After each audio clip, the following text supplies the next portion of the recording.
Everyone, we're delighted that you're able to join us today. You're in for a wonderful treat to meet the author, Chris Enss, to be talking about her book, Iron Women, the ladies who helped build the railroad. The Pasadena Public Library has a copy of her book, and so you can put a request on it and pick it up at your local branch library. So before I start the program and talk and tell you a little bit more about Chris and introduce you to Chris, for optimal viewing enjoyment, please mute yourself. We have recording in session.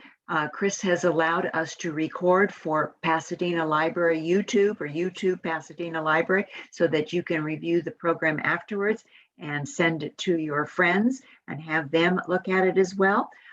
We have enabled chat. If you have questions, please put your chat questions in chat, and following the program, Chris will answer all of the questions for you.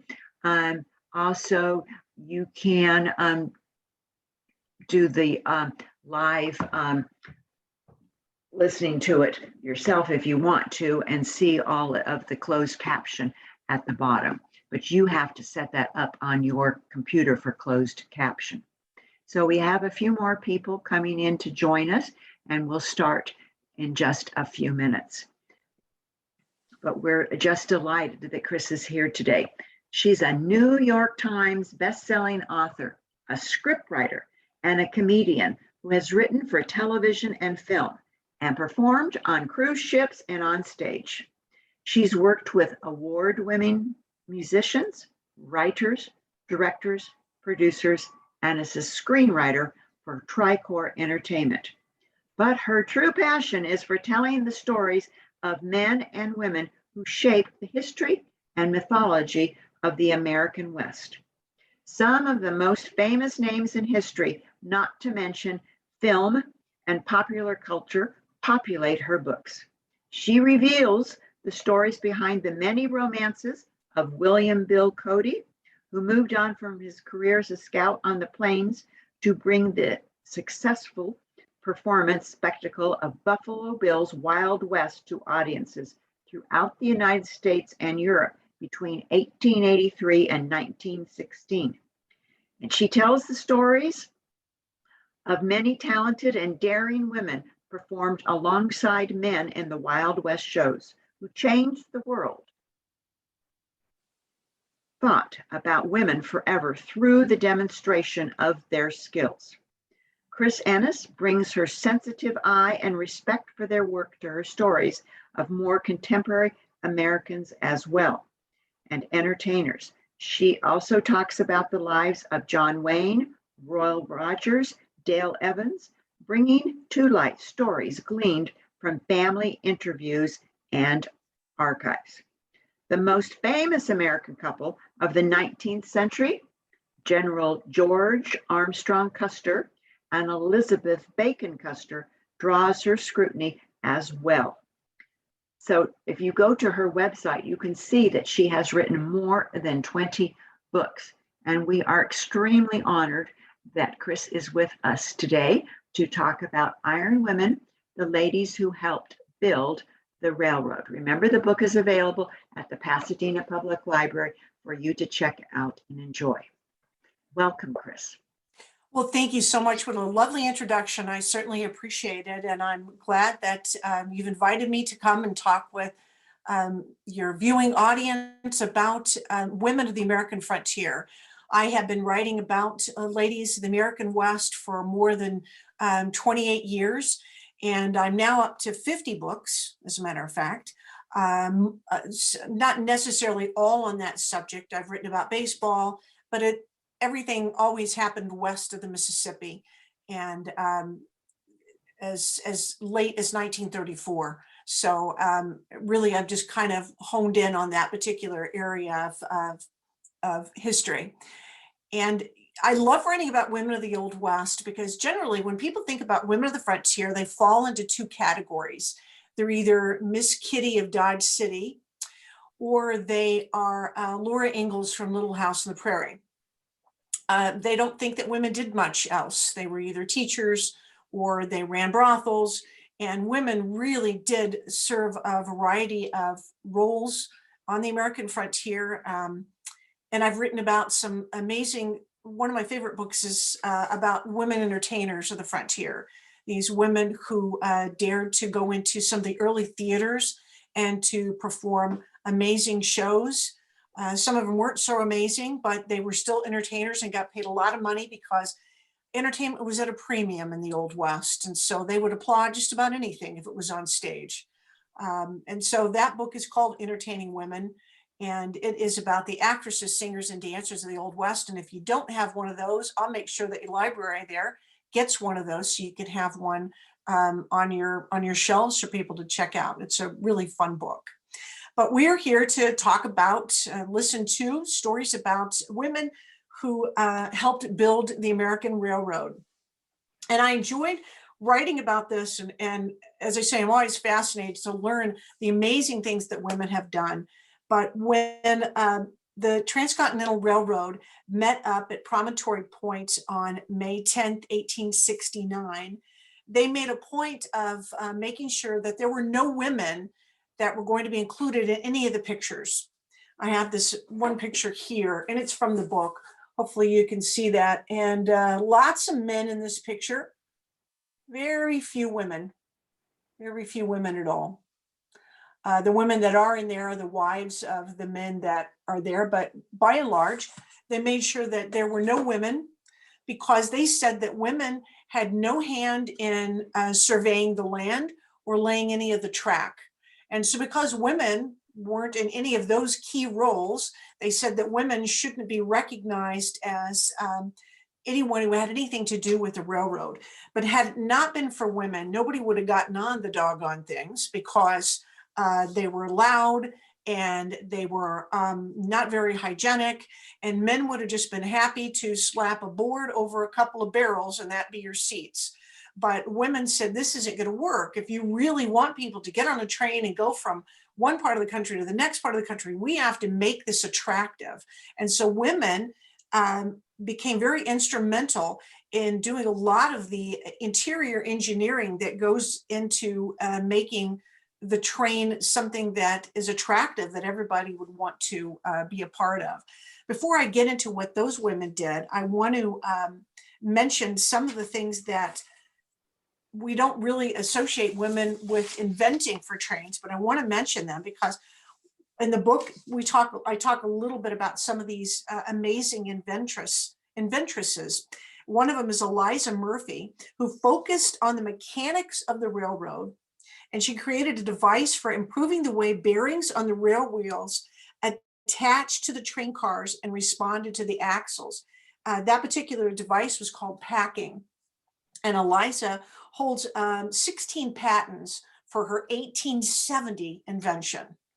Women were also on the cutting edge of coming up with ways to cut down on the toxins spewing into the airs from these engines that are going across the frontier. So in 1879, a woman by the name of Mary Elizabeth Walton developed a system that deflected emissions from the smokestacks on railroad locomotives. And she was awarded 2 of the patents for her pollutant reducing devices. One of my favorite ladies that I write about in the book is a woman by the name of Nancy Wilkinson, and she's from Terre Haute, Indiana. And in 1881, the Humane Society launched a campaign that asked everybody to be a part of coming up with an invention that would be a little bit more humane for the cattle to get from across the country. So if you were driving cattle from Texas into Dodge City and you put them on a cattle car and they got all the way to New York or somewhere else on the East Coast, sometimes those cows would be emaciated, they would be sickly, some of them would have died, but and that just wasn't going to work out. And so the Humane Society and also the cattle industry as a whole thought this was a good idea. So they put up a $5,000 prize for anyone who could come up with a humane way of being able to transport cattle.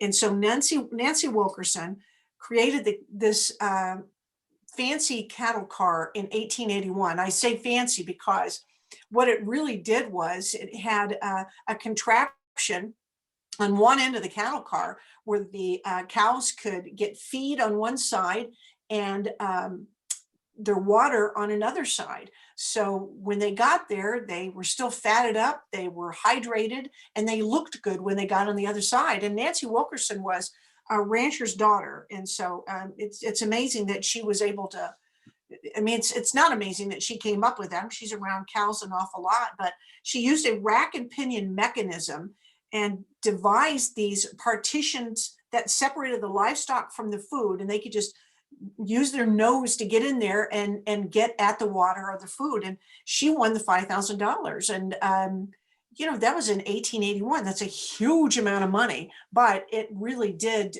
do a lot for the cattle industry. And again, it's an amazing feat that a woman did that we don't automatically associate a woman with.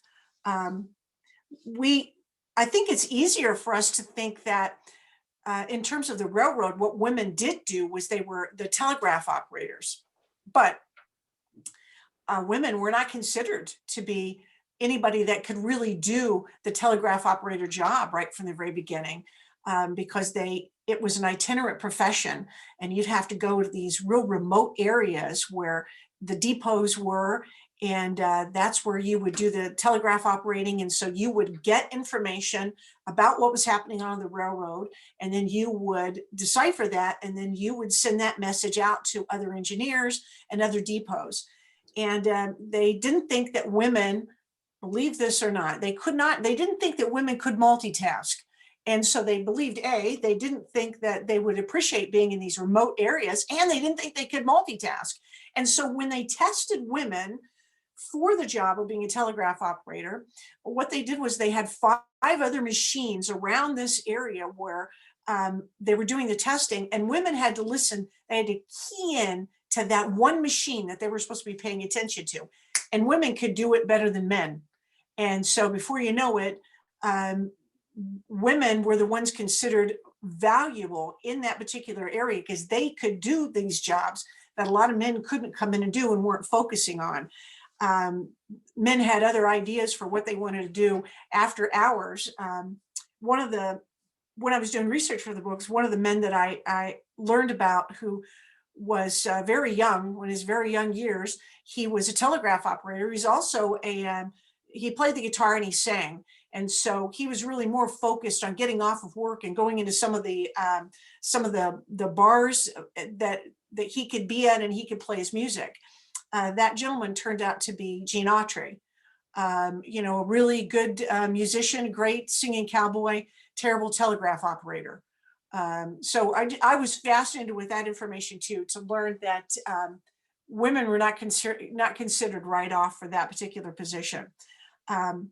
One of the women that I wrote about in the book that I was absolutely fascinated with was a woman by the name of Miriam Leslie. Let me show you a picture of Miriam here. Miriam Leslie was married to a gentleman by the name of Frank Leslie, and Frank Leslie owned a newspaper. And if you've gone to any of the antique stores, I know you've probably seen Frank Leslie's illustrated newspaper. Well, she was married to Mr. Leslie. Mr. Leslie had a lot of money, and they met in a lot of social circuits with railroad tycoons who couldn't understand in 1877 why railroad travel wasn't as popular as it could be. And it was Miriam Leslie who said, I think what we'll do is I am going to pull together some of the most talented artists and songwriters and poets and photographers, and we are going to take a trip. We're gonna go from New York all the way to San Francisco and back again, and we're gonna make these important stops along the way. And Miriam Leslie wrote about these stops along the way, and the poets would write these amazing poets about what they saw. Artists would paint these amazing pictures about what they saw along the way. And as I said, Miriam was this incredible writer too. And so she spent a lot of time writing and journaling about the trip. And of course, they traveled in style. We've got a picture here of one of the railroad cars that they traveled in. Let me find it. It's always at the last here. Here's one of the cars. She had, this is one of the dining cars that they had. Now, this is not what ordinary citizens would be seeing. See, they had crystal on the table and fancy china and gas lights and velvet on the walls and gold inlaid designs on the ceiling. The average person wasn't traveling like this, but Miriam Leslie had these special cars designed for herself and these 12 other amazing individuals that she took with her on this journey from San Francisco from New York to San Francisco and then back again. So it's a 5-month journey there and back. And when they get back to New York, Miriam quickly puts together this book that's called From Gotham to the Golden Gate and Back Again, and then sells it. And it goes like crazy. It sells, many copies sell, and hundreds of thousands of people get on the railroad to go traveling then. They said that Miriam Leslie did more for travel in the 19th century than anyone else, which who would have figured that would be the case? Miriam Leslie was quite a unique individual in her own right. I mean, after she gets done with that, she and Frank have a falling out. And then Frank dies suddenly of heart failure, and then she takes his name. She doesn't go by Miriam Leslie anymore. She's now Frank Leslie, and she takes over the newspaper. And she does for the newspaper what she did for the railroad, which was finally make that newspaper be a moneymaker. She turned that particular newspaper into a really huge money-making venture. Other women that traveled the rails that I was absolutely fascinated with, that you don't automatically think would do a lot for railroad travel, and that's the wonderful actress Lilly Langtry. Lilly Langtry had a special car made up for her. I have a picture of one of the wonderful things of her car, but this special car that she had made up was called the Lilly. And the Lilly had red and green velvet inside. She had a grand piano in there. I mean, she really would take this particular car with her everywhere, and people would come out to the depot when they would hear that Lilly Langtry was coming into town, not just to see Lilly Langtry, but to see the Lilly.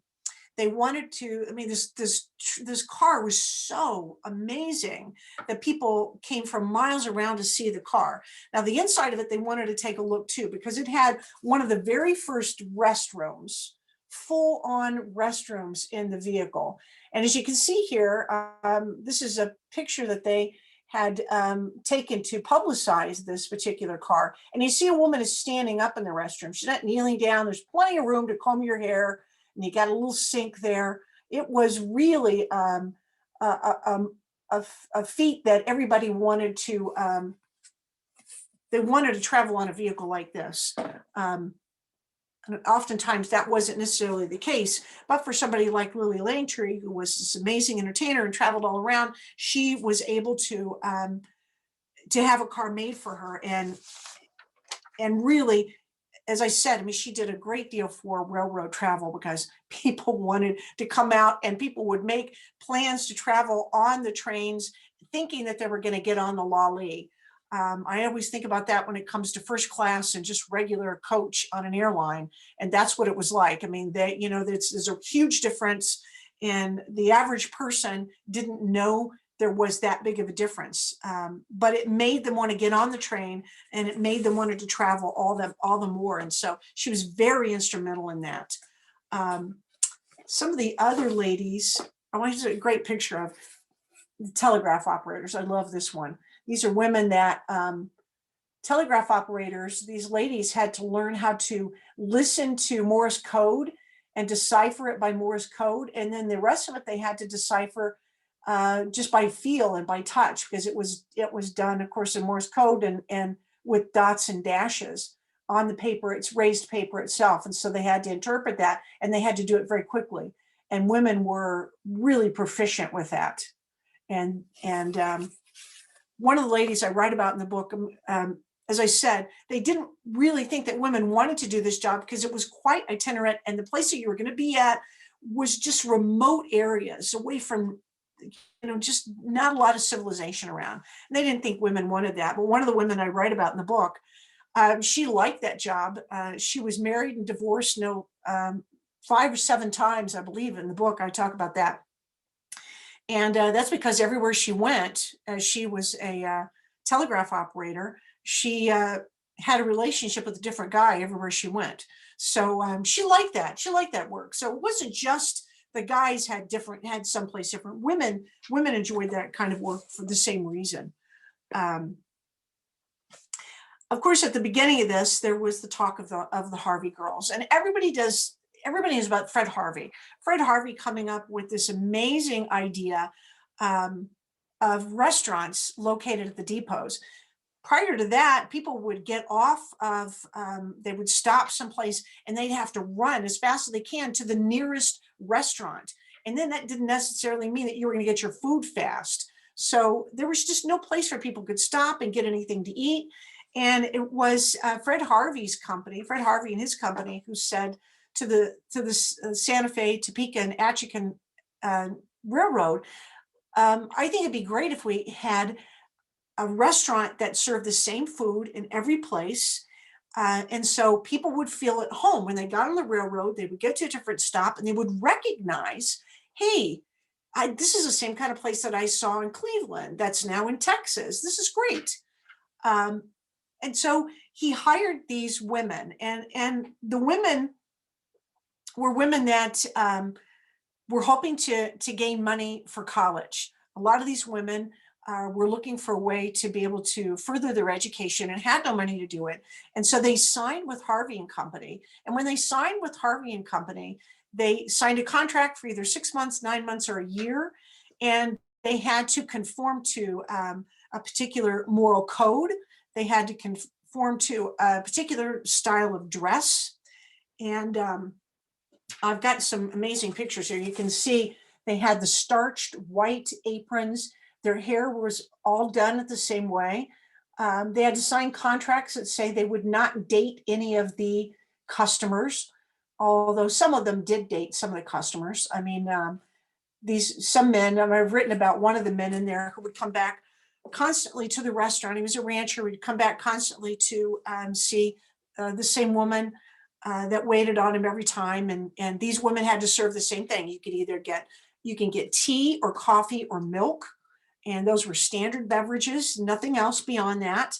And they had amazing pies. So this particular rancher would come in for the pie, but he also fell in love with one of the Harvey girls. And she quit her job in order to be a wife to this particular gentleman. And they were married and he was a loner. Everybody was really surprised that he found the love of his life in a Harvey girl. Most women did come to sign contracts and did sign on with Harvey and Company because they were looking for ways, as I said, to further their education. But some came hoping to find a husband, and some of them got lucky that way. But the Harvey girls, as I said, I just was absolutely fascinated with them because they had to sign this moral code of conduct that they wouldn't be out past a certain time. They wouldn't date any of the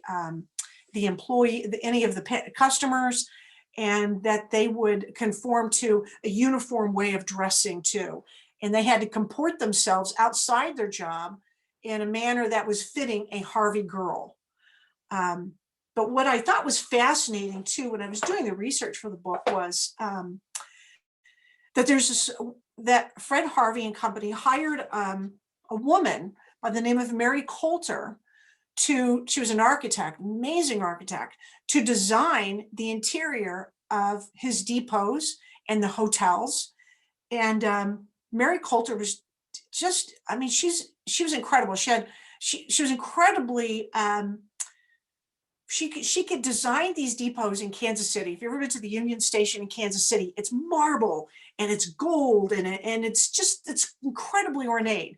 But she could go from doing that to going to the Southwest and designing, this is from the La Posta Hotel look at and she just adapted what she learned from the Hopi Indians and just designed this amazing Southwestern setting.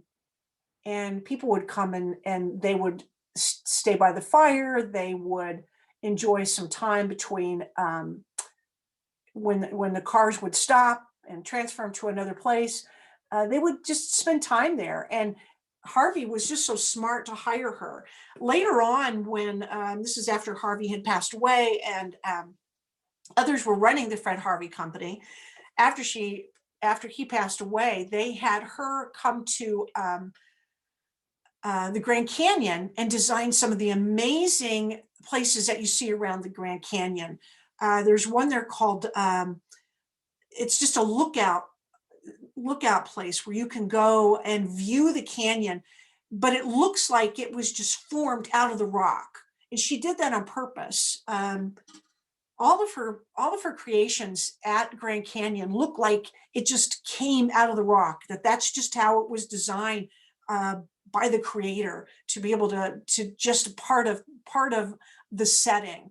But that was on purpose. She would even put in flaws, like sometimes some of the lookout towers would have just a slant to them. So she was very clever. And Hopi Village is one of the other items and one of the other buildings that you can go and look at the Grand Canyon. And we just don't associate a woman with having been the architect on that. If you go into the Grand Canyon themselves, there is a lodge at the bottom of the Grand Canyon that she too designed, that Mary Colter designed. You have to really be on a long waiting list to get into stay at that lodge. Sometimes it's more than a year out that you have to make reservations to go there. But it is just this amazing creation. She just was phenomenal in what she did. And there were other artists that the railroad hired to accentuate their cars and make people excited about going west. And one of the other ladies was hired by the Santa Fe Railroad to design these amazing Western murals. And she's covered in the book as well. Her name was also Mary. I think there's maybe 8 or 9 Marys in the book, but all of them had such an amazing role that they played. Some of the other ladies that I wrote about, Olive Dennis, for example, she was with the Baltimore, Ohio Railroad. She was an engineer for them. And she designed the incandescent lighting that goes over the seats, the special comfortable seating. She designed that. The ventilation system to recirculate air, because you could smoke on those trains. You could have, they were very enclosed, and they wanted it to be attractive for people to travel. So Olive Dennis came up with all of that, a special way to open the window, because at that time there was no, you couldn't roll the window down. You couldn't do anything with the window. Everything was closed in and stagnant. And you got every smell imaginable in addition to what you would smell on a train, period, with the fumes and everything. Olive Dennis made it much more comfortable for people to travel. And in addition to that, she also designed china for the railroad. And I bring that up because, this is a real diversification of what she did. You're working on seating and lighting, and then you also come up with this china. And I mention that because I got a piece of her original china this year for Christmas. Very excited about that. It's a saucer and a cup, and it's just really dear. But she was just very gifted. And one of the other ladies that I wrote about was a lady by the name of Dr. Mary Pennington. And Dr. Pennington was a scientist. She dealt with spores and molds and fungus, and she knew a lot about bacteria, the good and the bad. And she created the modern day refrigerator boxcar. Again, we don't think of women doing anything like that, but Dr. Mary Pennington designs the modern day refrigerator boxcar. If it hadn't been for Dr. Pennington going to the limit that she does, I love some of the pictures that are included in the book of her, because one of the pictures is her on top of the car itself in her long skirt, testing out the equipment to make sure everything is right. But if it hadn't been for her invention, the United States wouldn't have been as successful in World War I as they were, because her invention enabled us to be able to get produce and meat from one part of the country to the next part of the country, fresh and ready for people to eat. Prior to that, it just was a very long journey, but she was able to do that. And again, I'm just fascinated with what these women did, and the fact that she would get on top of the train car to test out her equipment. And sometimes it would actually be going down the track. I didn't have to show you a picture. This is Mary Colter. And Mary Colter went to school with a number of the women who were hired by the railroad to do some interior designs. They all came out of this art institute in Philadelphia. And just a very talented woman who designed a lot for the Harvey Company. Let me touch base again on the Harvey Company. After World War I, train travel really was at a standstill. And so Fred Harvey Company, that's when they have Mary Colter come in and design what they did for the Grand Canyon. And their thought was, if we can get people on a train to come to the Grand Canyon to see these amazing sites, what will allow them to do is we'll have them get off the train, see these sites, and then we'll have them met by, at that time, I've written in the book too, these women were called the Harvey Courier Girls. And these women would dress in Native American costume. And they would have the people that would come to see that part of the United States get out of their vehicle, get in their vehicles, and then they would take them to these amazing destinations in the Southwest so they could see what the country was like. And those people then would be excited about the journey, and they would return home and they would tell other people about it. And that increased railroad travel after World War I. So again, Fred Harvey Company was really instrumental in railroad travel and keeping it comfortable and making people want to get on board for decades, long after Harvey had died. Many of the women that I write about in the book were women that just did amazing things, but I couldn't leave out the women who influenced the railroad, the bad girls. They influenced the railroad for bad. And one of the ladies that I write about is a woman by the name of Laura Bullion. And Laura Bullion was, she was with the Wild Bunch, the Butch Cassidy Sundance Kid gang. And she was involved with one of the gang members by the name of Kirkpatrick. And Kirkpatrick, he was when everybody else got out of the business of train robbing, he stayed in it. And he convinced Laura to help him with that venture. And Laura sometimes, she would always dress as a man to be a part of these crimes. And she would either be holding the horses to get away, or she would be with him on the trains, helping to hold up the engineers and the other people that were watching the valuables on board. This is an artist rendering of one of their railroad heists in the late 1800s, early 1900s. And some say that that's her, that was a drawing of her. We can't ever be sure of that, but I always like those kind of legends because it reminds me of the movie The Man Who Shot Liberty Valance, and that great line where fact is absent, print the legend. So I think it's great to be able to have the legend that that's Laura Bullion holding up the train. But Laura Bullion and Kirkpatrick eventually get caught with what they're doing. She goes away for 5 years. He goes away for much longer than that. And when he gets out, she's waiting for him. And he goes back to his old ways, and she will not return to robbing any more trains. She decides that she's going to be a seamstress, and she goes to work helping to design dresses for department stores for women, which I think, what an amazing feat that was. You go from robbing trains to being a dress designer in department stores. One of the other ladies I wrote about, her name was Julia Boulay. I love this picture. Look at that waist. I mean, she's got to be a size. I mean, I don't understand how you got that. It's amazing. That's not Photoshop, folks. That's an actual picture of this woman's tiny waist. But Julia Bullion was she was a prostitute in Virginia City, Nevada. And she spent a lot of time with the firemen there. And she would travel with them on the train cars as they would go. Virginia City, Nevada is very high up. And whenever there were fires in the canyons, firemen would get on the train cars with their equipment and go down into these canyons to fight the fire. And Julia would go with them.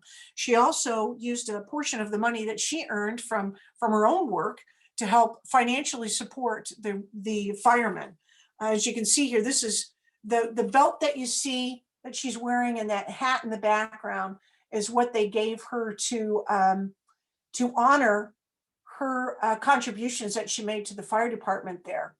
Sadly, Julia was murdered by just a vagrant that came into town and stole a lot of her things, and he ends up being hanged for that. But afterwards, they name that particular rail car after Julia, that the firemen would get in and go to fight fires. They named the rail car after her. And you can go to Virginia City, Nevada today and still see that rail car. It's interesting, they use that rail car in a couple of Bonanza episodes. So Julia still lives on in reruns today of Bonanza.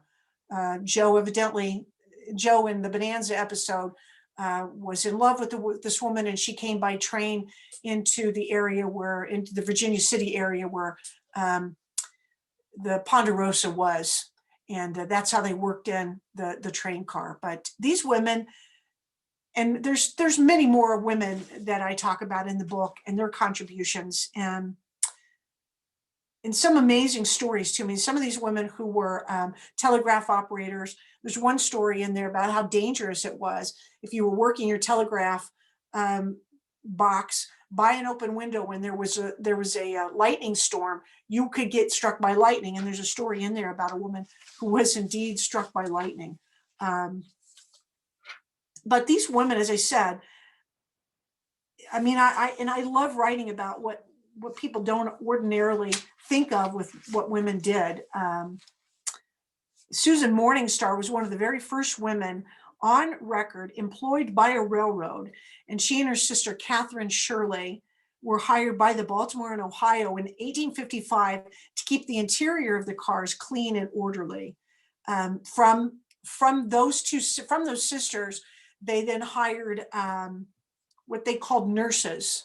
They were not necessarily stewardesses. They were the equivalent of what that would be, but they made sure that the trash was collected. And then if anybody got sick on board or got hurt, because it was a bumpy ride, if you fell when you were getting from one car to the next, you would go and call one of these women who were always dressed very nicely, and they would help you. And sometimes these women would help other women who were traveling from one part of the country to the next, and they'd be traveling with their children, and they needed a break from their children. There were women on board to come over and help take care of your kids so you can get a little break from them. So women played a variety of roles with the railroad. And I just was honored to be able to work on the book. And I hope that people that come to the Pasadena Library will pick it up and read it and enjoy it, and let me know what you think about it. I think we're probably at that point in our talk here. If anybody has any questions about that, I can talk a little bit more about some of the other books that I've got coming up. But if anybody has any questions about Ladies of the Railroad, be happy to answer them. Any comments? Chris, Yes. Thank you so much. An absolutely fascinating program. I want to compliment you on your book. You have 7 pages of bibliography. You talk about books, magazines, journals, websites. So if anyone wants to do further research, you really need to look at this book. Then there is an index to the book as well. It's fascinating. And the research that you did for this book. Well, How long did it take you to write this book? It takes me about 2 years to do the research. I like primary source material. I do not like to have my history spoon-fed to me. I want to go there. So it was great to go to Virginia City and to learn about Julia, and to go to I went to Julia's gravesite and just to learn about it. I love to go there and be steeped in the history. And it takes me 2 years to research, and then another year to write it. And I'm glad you brought up the bibliography and the index, because the bibliography is key. You don't want anybody to ever come back and say, that never happened. Where did you get that nonsense? Those women didn't do that. To be able to point to it, it's right here. Here's where this came from. So you know it's not, you can, and I like that for young readers too. I always hope young women will grab hold of these books, and it will inspire them to read more about what women did. And if there's a bibliography there, you're right, it can inspire them to look other places. Yeah. So someone wants to know, do you have an audiobook of your books? Are there audio? Yes, I have 2 audiobooks. I wrote a book called The Doctor Wore Petticoats, which is about women physicians of the Old West. A lot of people would be fascinated to know what women did to get work as a doctor, because you didn't really, if you were a woman doctor in San Francisco, you had to dress like a man in order to call on your patients, because if you were found outside as a woman going to practice medicine, you would be beaten. And that was in the 1870s. So there's an audiobook about The Doctor Wore Petticoats. I also did a book called Wicked Women, and it's all about the women who were gamblers, they were prostitutes, they were bank robbers. It's all about those kind of ladies. And Wicked Women, that's also an audiobook, and that's a lot of fun. Will this book be audio? I don't know if Iron Women will be audio. That's never up to me. It's always the publisher. I hope, it depends on how well it sells. Everything always depends on how well something sells. Now, The Doctor Wore Petticoats, that made the New York Times bestseller list. I've been on it 3 times, which I was really happy that people wanted to know about what women did as physicians. And so that made me thrilled. And then the Wicked Women, that was on the Wall Street Journal bestseller list. And so, from your lips to God's ears, let's hope. Everybody goes out and gets a copy of Iron Women or writes the publisher and says, we love these books, keep them coming. Yeah. Oh, so, I'm visually impaired, so I have to have audiobooks. And I love that I'm back in books. Yeah, don't you just love that? I mean, I listen to books on tape all the time. And I love old classic radio shows too. So I mean, I'm a nut for books on tape and those old radio shows. So this was so interesting listening to you tonight, and I would just love to get my hands on that book, but I guess I'll have to wait till it's in audio. Well, I tell you what, you leave your information with Christine, and I'll make sure that you get a copy of Wicked Women. I'll make sure that you get a copy of the audio. I would love that. Yeah, thank you. It's not a feel-good story. You're not going to walk away from there going, aren't women grand? Sometimes women are stinkers. And so yes, I like they are. Too. We're just people. Yeah. So I'm working on a book right now. It's about the history of prostitution in Deadwood, South Dakota, because prostitution began there in 1876, but it wasn't outlawed until 1980. 104 years of prostitution, and just amazing what happened in that time period. So we have some other questions. Did you have trouble limiting the women that you talked about for the railroad? I do, because they are, there's so many of them, and I'm held to a word count.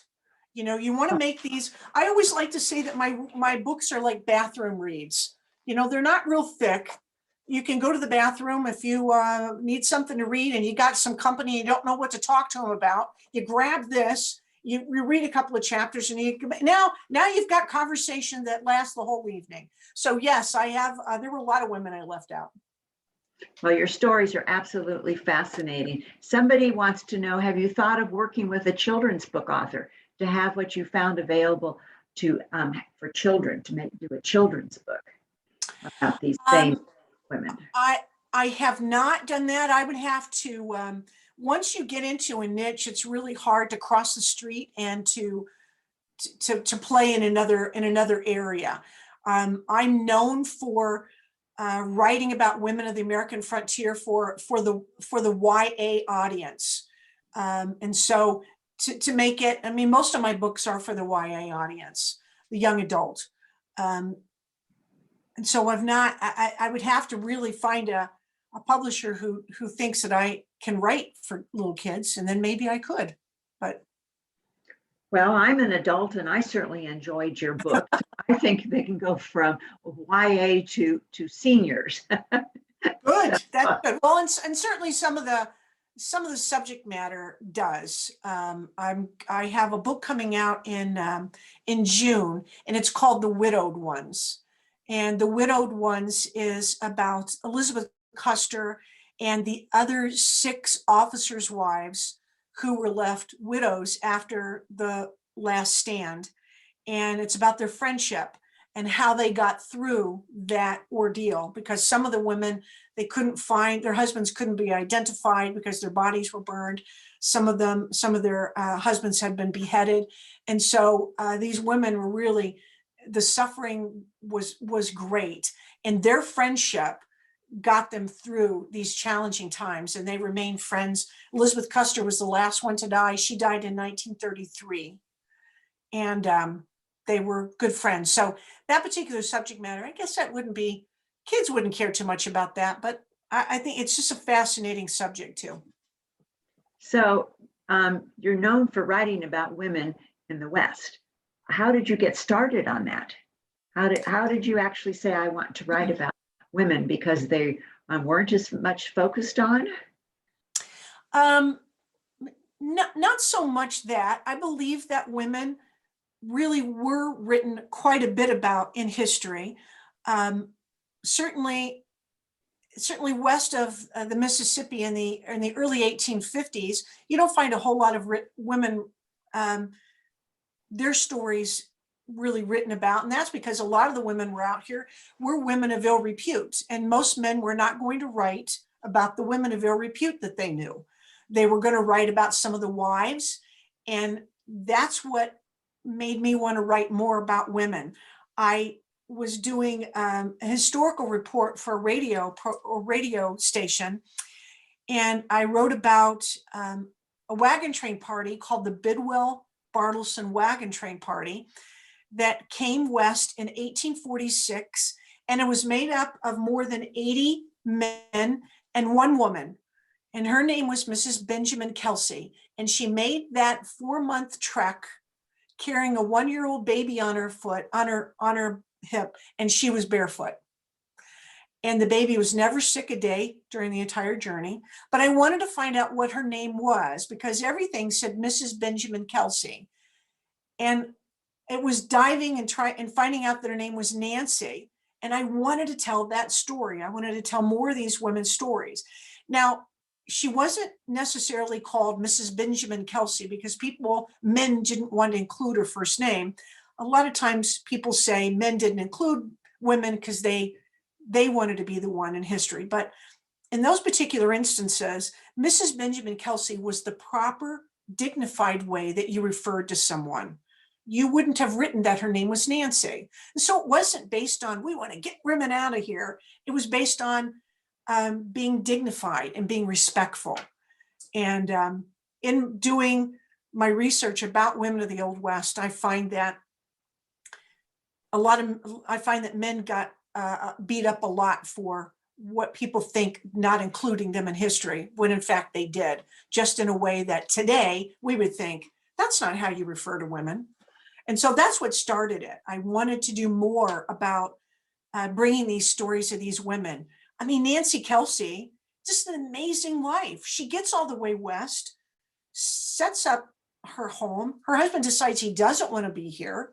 They go to Texas, en route to Texas. Her daughter gets kidnapped. The people who take her try to cut a swatch of her head off. She lives, but she's disabled, and she dies when she's 16. Nancy Kelsey just went through a lot of heartache on the plains, and those stories really deserve to be told. So what are you working on now? You indicated that you're working on something or several books. Do you work on several books at a time, or do you just? I do 3 books a year. I haven't slept since 1972, but so I just, I keep myself busy. I have a book coming out in July called Along Came a Cowgirl. It's about iconic cowgirls of the Old West, women like Kitty Canute, who was married to Yakima Canute. We know about him. We know that he was this amazing rodeo star and stuntman. He was one of the very first stuntmen. He and John Wayne revolutionized how you see fighting on camera. But we don't know much about Kitty Canute, who was this amazing rodeo star who, if anybody cheated, she would have beat the snot out of them with a board. It's called Along Came a Cowgirl, iconic cowgirls of the Old West. And as I told you, the widowed ones, beyond the Battle of the Little Bighorn. And then later this year, I have a book coming out called The Straight Lady, the story of the life and times of Margaret Dumont and the Marx Brothers. Margaret Dumont was the star of many of the Marx Brothers films. When you see her, you would go, oh, that lady. But she had a phenomenal career with them. And if it hadn't have been for her, even Groucho Marx thanks her when he got his honorary Academy Award in the 70s. He thanked her for being the most incredible foil. And everybody called her a stooge, but she wasn't a stooge. She said, I was a great actress who knew how to be a straight lady. And so that's why the book is called Straight Lady. Oh, thank you very much. So I see a photo of John Wayne, The Searchers behind you. Did you Yes. wrote a book about John Wayne, Roy Rogers, and Dale Evans? Did you try to meet them, or did you meet them, or did you send them a copy of your book? I did send a copy of my book to Ethan Wayne. What I did was I spent a lot of time. I went to Winterset, Iowa, where Wayne was born. And then I went to all of his places where he was at when he was a younger boy in Southern California. I went to his high school. There's a great picture of Wayne in the book. He played a woman in one of his early high school. He dressed as a woman to be in one of his early high school plays. So it's one of the only times you'll see Wayne dressed as a girl is in that book. And that was from his high school days. And I just thought, what an incredible man. Very generous, married 3 times. His second wife was not at all kind to him, was frequently calling the police on him for things that he didn't do, but just a gentleman who would do anything for anyone. I don't have enough good things to say about John Wayne. Well, this has been just an absolutely fascinating program. Thank you very much for sharing all about the Iron Women, the ladies who helped build the railroad. So I want everyone to remember that you can get a copy of the book, Pasadena Public Library. I'm sure you can order a copy from Vroman's Bookstore in Pasadena, as well as if you would like to have it yourself. And please watch to see what books Chris has available in audio so that you can listen to them. So are there any more questions in chat? Anybody else has anything else that they want to ask Chris? I would like just to add, if you want to go to my website, it's chrisenss.com, and you can see it's Chris, and my last name is spelled ENSS. So it's chrisenss.com. Go to my website, see some of the books. For each one of the books, there is a book trailer, which you can listen to the wonderful stories on the book trailer too. Yeah, it's an excellent website, as well as all of the research and your research that you have done for this book. And if anybody wants to start going through and reading more about the research, please get this book and go through the bibliography. I highly encourage you to do that. So thank you so much, Chris, for joining us this afternoon. Thank you. Anytime you want me to come back, I'm happy to do it. Well, we certainly would love to have you come back. Thank you very, very much. Thank you so much. It was great. Thank you, ladies. I will be passing all of this along to a group of women I'll be meeting with at 7 o'clock, all voracious readers. So Okay, wonderful. And Karen, make sure that you drop, if you let somebody know your address. Can I email you? Can I email you from the website? You can. You okay, can. I will do that. You yeah. can.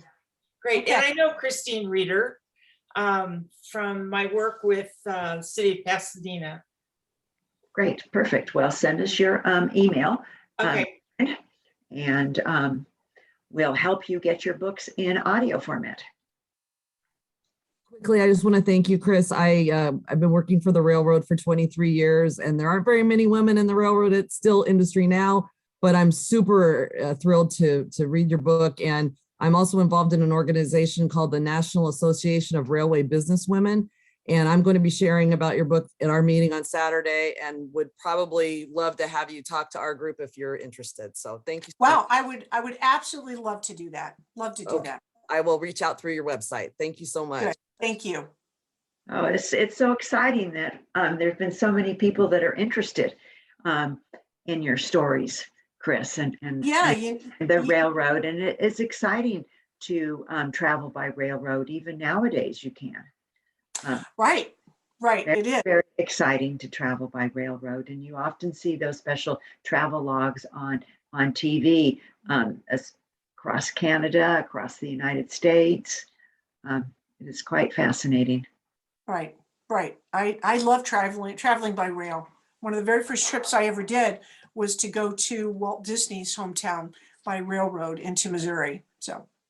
Oh, good. Well, Yeah. Thank you very much, Chris. And we'll look forward to welcoming you again.